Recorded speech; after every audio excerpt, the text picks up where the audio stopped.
Hyderabad city police operation Kavach పేరుతోని సిటీలో మొత్తం దాదాపు 150 చోట్ల వెహికల్ చెకింగ్ చేయడం జరుగుతుంది.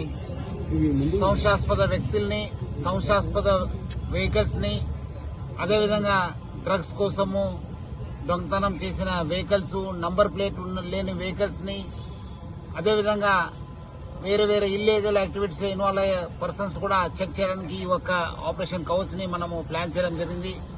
దాదాపు 5,000 సిబ్బందితోని ఈ కవచ్ ప్రోగ్రామ్ ని మనము కండక్ట్ చేయడం జరుగుతుంది. రాత్రి 10:30 గంటల నుంచి ఉదయం 12:30 గంటల దాకా ఆల్మోస్ట్ తెల్లారుజామున దాకా మనము ఈ వెహికల్ చెకింగ్ చేయడము, తర్వాత కొన్ని ఏరియాస్ లో ఫుడ్ పెట్రోలింగ్ చేసి ఆ ఏరియాని డామినేట్ చేయడం జరుగుతుంది. ఈ రోజు నేను అక్కడ మన టోలీ చెక్ చేసి ఇక్కడ మన కిరణ్ నేతృత్వంలో గుల్జార్ హౌస్, చారిత్రాత్మక గుల్జార్ హౌస్ దగ్గర వెహికల్ చెకింగ్ చేస్తున్న ప్రదేశాన్ని నేను చెక్ చేయడం జరిగింది. ఇప్పటిదాకా దాదాపు 25 వెహికల్స్ ని మనము ఇక్కడ సీజ్ చేయడం జరుగుతుంది. అదేవిధంగా వేరే దగ్గర కూడా కొంతమందిని మనము చెక్ చేయడం జరిగింది. కొన్ని వెహికల్స్ కూడా డీటెయిల్ చేయడం జరిగింది. ప్రజలందరూ కూడా ఈ ఒక వెహికల్ చెకింగ్ చేస్తున్న సమయంలో మా సిబ్బందికి కోఆపరేట్ చేయాలని చెప్పి నేను ప్రజలందరూ కూడా మరీ కోరుతున్నాను. మీ యొక్క భద్రత మా బాధ్యత అని చెప్పి నేను చెప్పగలుగుతున్నాను.